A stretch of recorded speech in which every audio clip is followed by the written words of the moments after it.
Today I'd like to talk about silver. Silver is another technology that's been engineered into the strip. Now, silver has a long history and has been used for over 100 years as an antimicrobial or antibacterial technology. Back in pioneering times, when water would be taken up for drinking, a silver coin would be dropped inside the water.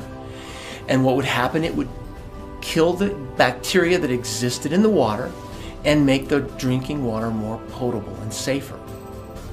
Well, the same mechanisms that worked then in that fashion are working for us today with the power strip. Today, the way we use silver is by putting it in the reservoir portion of the patch. The reservoir portion of the patch allows delivery of the silver into the body, and once there, study after study has shown that it fights bacterial infection, it fights viruses, it fights fungus, it even fights protozoal infections like Giardia. And so by adding silver as another thoughtfully engineered technology, we're able to give a powerful yet safe anti-infective component to the strip.